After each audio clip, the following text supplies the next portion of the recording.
এসে জিজ্ঞেস করে মাঝে মাঝে বক্তব্যগুলো, আরে জানেন না এখানে এনএসআই লোক আছে, ডিএসবির লোক আছে, গোয়েন্দা সংস্থার লোক আছে। আমরা জিজ্ঞেস করে, হুজুর এটা কি বলছেন আপনি? হুজুর আপনি এক জায়গায় বলছেন প্রধানমন্ত্রী মানেন না, এটা কি ঠিক করছেন? আমি বলছি আপনি কোথায় পাইছেন এটা? আমরা বলতেছে আপনি নাকি প্রধানমন্ত্রী মাননীয় প্রধানমন্ত্রী শেখ হাসিনারে মানেন না বলছেন। আমি বলছি শেখ হাসিনা মাননীয় প্রধানমন্ত্রীকে মানি না, এটা কোন জায়গায় বলছি? পরে বলতে চাই যে হুজুর, আমি বলছি একটু ভালো করে শুনে, আমি বলছি আমি প্রধানমন্ত্রীকে মানি, রাষ্ট্রপতিকে মানি। প্রধানমন্ত্রী, রাষ্ট্রপতি, এমপি, মন্ত্রীরা যদি ইসলাম মানে আল্লাহরে মানে, কিন্তু যদি আল্লাহকে মানে না, ইসলামের বিরুদ্ধে যায়, নাস্তিকের পক্ষে যায়, সে যাই হোক, প্রধানমন্ত্রী হোক, রাষ্ট্রপতি হোক, নাস্তিকের পক্ষ নিলে, ইসলামের বিরুদ্ধে গেলে আমরা প্রধানমন্ত্রী মানি না। তাইলে এটাকে আমি বলছি যে অমুক প্রধানমন্ত্রী আর তমুক প্রধানমন্ত্রী? আমাদের প্রধানমন্ত্রী তো নামাজ পড়ে, আমাদের প্রধানমন্ত্রী তো কোরআন পড়তে জানে, আমাদের প্রধানমন্ত্রী তো বঙ্গবন্ধুর কন্যা, যে বঙ্গবন্ধু ইসলামের পক্ষে, আজানের পক্ষে কথা বলছে। আজকে আপনারা আমাদের প্রধানমন্ত্রীরা নাস্তিক বানায় দেন, এটা তো আমাদের কিছু করার নেই। ঠিক কি ঠিক না? আমরা বলি যে এই প্রধানমন্ত্রী নাস্তিকের পক্ষ নিবে, অথচ সুস্পষ্ট এই প্রধানমন্ত্রী নামাজ পড়ে, কোরআন পড়তে পারে। এমন কয় হুজুর আপনি ওনার পক্ষে বিপক্ষে বলছেন না, আমরা ওনার বিরুদ্ধে বলি না, বরং আমরা একটা হুঁশিয়ারি দিয়ে রাখতে চাই, বাংলার জমিনে যেই প্রধানমন্ত্রী আসেন, নাস্তিকদের পক্ষ নিলে বাংলার জমিনে ঠাঁই নেই। হুঁশিয়ারি। কেন হুঁশিয়ারি? আরে এটা দিতে হবে। অনেকে বলে রাষ্ট্রে বাস করেন, রাষ্ট্রের নেতাদেরকে ভয় করেন না। আমি বলবো সম্মান করি, ভয় পাই না। আরে ভয় কেন করবো রে মুসলমান? আরে সেও তো আল্লাহর বান্দা, আমিও আল্লাহর বান্দা। আরে প্রধানমন্ত্রীও একজন মানুষ, আমিও একজন মানুষ। আমার আল্লাহর আদালতে প্রধানমন্ত্রীরও যেমন বিচার হবে, আমারও তেমনি বিচার হবে। আল্লাহ তাআলা বলছেন ওয়ালা তাজিরু ওয়াজিরাতু বিজরা উখরা, একজনের বিচার অন্যজনের হবে না। তার মানে উনার বিচার আমার হবে না, আমার বিচার উনার হবে না। তার মানে উনার কথায়, এমপির কথায়, মন্ত্রীর কথায় আমি যদি অন্যায় করি, পাপ কাজে জড়িত হয়, তার মানে আমার পাপের বোঝা এমপি সাহেব নিবেন। তাইলে আমি কেন ওনার কথায় পাপ করব? ঠিক কি ঠিক না?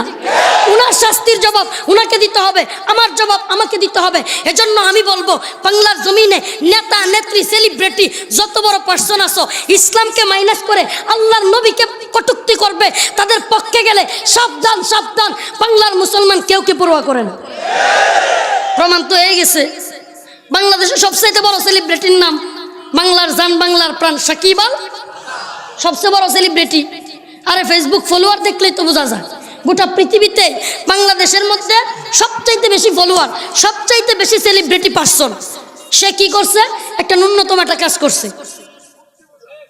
আস্তে, আমি সেদিকে যাইতে চাই না। ক্ষমা চাইছে, আল্লাহ তাআলা মাফ করে দিবেন। যে ক্ষমা চায় তাকে উচিত আমাদেরও ক্ষমা করে দেওয়া। কিন্তু ইস্যুটা উঠাচ্ছি না, কিন্তু একটু টাচ করে বুঝাইতে চাচ্ছি। সবচাইতে বড় সেলিব্রিটি ইন্ডিয়াতে একটু একটা কাজ কইরা বাংলাদেশে আয়া দেখে, হাই হাই, যেই ছেলেটা বলতো যে আমি তোমার মতো হতে চাই, আমার সাকিব আমার আইডল, এই সেই ছেলেটা ফেসবুকে পোস্ট করে। যেই ছেলেটা নিজের আইডিতে নিজের ছবি না দিয়া সাকিব আল হাসানের ছবি দিত, সেই ছেলেটাও ফেসবুকে পোস্ট করে, ও সাকিব তোমাকে আইডল মানতাম, তোমাকে মহব্বত করতাম, ভালোবাসতাম, কিন্তু আজকে যখন তুমি ইসলামের বিরুদ্ধে গিয়া, হিন্দুদের পক্ষে গিয়া পূজা মণ্ডপে গেলা, তখন তোমার প্রতি আর ভালোবাসা নাই, আজকে থেকে তোমাকে বয়কট করলাম। বুঝতে বাকি রইল না, এদেশে যত বড় সেলিব্রিটি, যত বড় হুমরা সুমরা নেতা নেত্রী যা আছেন, ইসলামকে মাইনাস করতে চাইলে এদেশের জনগণ কাউকে ছাড় দেয় না। ঠিক কি ঠিক না? আজকে হয়তো বুঝতেছে না। আরে আওয়ামী লীগের নেতারা এখানে আছে না, আমি চ্যালেঞ্জ করে বলতে পারি, এই এলাকার কোনো একটা মসজিদে কোনো ব্যক্তি গিয়ে হাত দেখ, এই আওয়ামী লীগের লোকেরাই রামদালিয়া দৌড় দিব, কয় তুই মসজিদ ভাঙাস, তোরা আজকে খাইছি। ঠিক কি ঠিক না? এটাই প্রমাণ করে বাংলাদেশে ইসলাম ছিল, ইসলাম আছে, ইসলাম থাকবে। ইসলামকে মাইনাস করে বাংলার জমিনে কোন নেতা নেত্রী, হুমরা সুমরা সেলিব্রিটি ইসলামকে মাইনাস করে দিবে, ইসলামকে বাধাগ্রস্ত করবে, সাতেমে রাসূলদের পক্ষ নিবে, বাংলার জমিনে তার কোনো ছাড় না।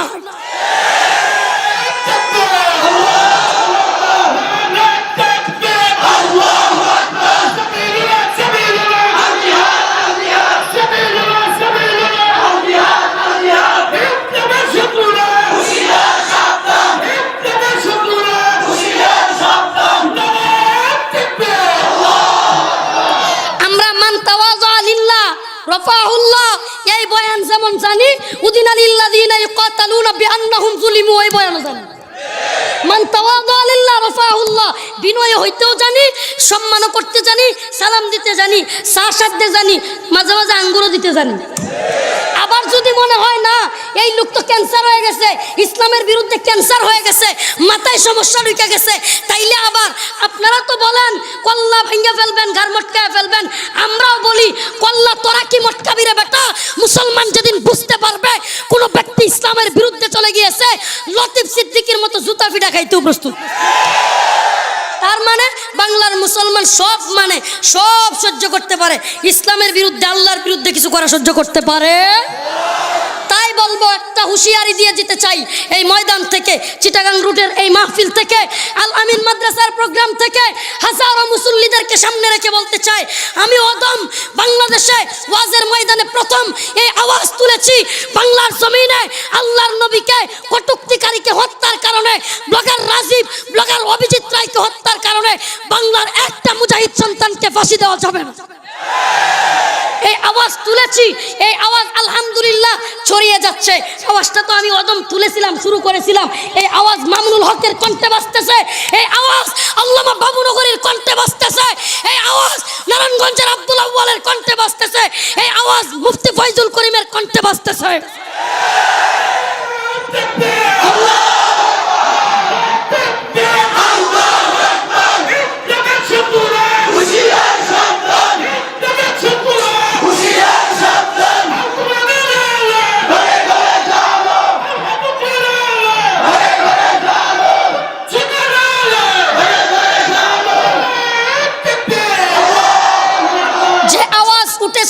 এই আওয়াজ চলুক।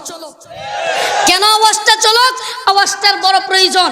আরে বাংলার মুসলমান আওয়ামী লীগ করো, বিএনপি করো, জমিয়ত, জামাত, চরমুনায়, জাসদ, বাসদ, বলো তো নবীর হাউজে কাউসারের পানি লাগবে কি লাগবে না? নবীর সুপারিশ লাগবে কি লাগবে না? ভাই গরম বয়ান যেমন করতেছি, পারলে আয় তুই আমার মাদ্রাসায় যাস, তোর পাড়া বাড়া দেয়, পায়ে ধরে বলে যায়, মোহাব্বতের সুরে বলে যায়, তবুও তোকে বুঝাইতে চায় তোর দল বড় না, তোর ধর্ম বড়। দলের দালালি, যে কোনো দল নেতার দালালি করতে গিয়া যদি দেখো লা তুআতা লি মাখলুকিন ফি মাসিয়াতিল খালিক, গুনার মধ্যে পড়ে যাইতে হবে, আল্লাহর আইন নবীর আইনের বিরুদ্ধে যেতে হবে, তাহলে দল যেই দলই হোক মনে রাখবা সেই দল এবং নেতা সবকিছু চাইরা তোমাকে ইসলামের পক্ষে চলে আসতে হবে। নূহ আলাইহিস সালাম তাওহীদের বিরুদ্ধে যাওয়ার কারণে তার সন্তান কেনানকে কি ধরে রাখছে না ছাইড়া দিছে? ইব্রাহিম আলাইহিস সালাম তার পিতা আজরকে তাওহীদের বিরুদ্ধে, আল্লাহর বিরুদ্ধে যাওয়ার কারণে আজরের ধরে রাখে আল্লাহরে ছেড়ে দিছে। কারে ছাড়ছে? পিতাকে ছেড়ে দিছে। আমার আপনার নবী আবু জাহেল, আবু লাহাব চাচাদেরকে ছেড়ে দিছে নাকি ইসলাম ছেড়ে দিছিল? তার মানে কি বোঝা যায়? আরে নূহ আলাইহিস সালাম ছেলেকে চাইরা দিয়া বুঝাইতে চায়, ইব্রাহিম আলাইহিস সালাম পিতাকে চাইরা দিয়া তোমাকে আমাকে বুঝাইতে চায়, আমার আপনার পয়গম্বর চাচাদেরকে চাইরা দিয়ে বুঝাইতে চায়, ও পৃথিবীবাসী, ও মুহাম্মদুর রাসূলুল্লাহ সাল্লাল্লাহু আলাইহি সাল্লামের উম্মতেরা, আমার পয়গম্বরেরা এটাই বুঝাইতে চায়, প্রয়োজনে বাবা চাটতে হবে, প্রয়োজনে ছেলে চাটতে হবে, প্রয়োজনে চাচা চাটতে হবে, প্রয়োজনে দল নেতা ইসলামের জন্য বাবা মা ভাই বোন সব চাটতে হবে। এই শিক্ষা কি আমাদেরকে দেয় না? এগুলো কি বানোয়াট কোনো কথা? তার মানে তুমি যেই দল করো, দল মতের ঊর্ধ্বে গিয়া এখন আমাদেরকে রাসূলুল্লাহর পক্ষে আসতে হবে। কোনো দলাদলি নাই। কে আজহারী সাহেবের ওয়াজ শুনো, কে সিদ্দিকী সাহেবের শুনো, কে মামুনুল হক সাহেবের শুনো, কে মুফতি ফয়জুল করিম সাহেবের শুনো, কে এনায়েতুল্লাহ আব্বাসী সাহেবের শুনো, কে জুনাইদ আল হাবিব সাহেবের শুনো, কে হাসান জামিল সাহেবের শুনো, কে আইয়ুবী সাহেবের শুনো, এগুলো দেখবার টাইম নাই, তাফাররুক করার সময় নাই, মত পার্থক্যের সময় নাই। সবাই মিলাও হাতে হাত, মোরা মুহাম্মাদের উম্মত। ঠিক কি ঠিক না? জাগ্রত কবি মুহিব খান বড় আজীব কণ্ঠে একটা গজল গাইছে, এত ভালো লাগে আমার, মাঝে মাঝে শুনি। বাংলার সব পীর মাশায়েখ উলামা জনতা জাগরে আজ। ঠিক কি ঠিক না? গজলে শুনছেন?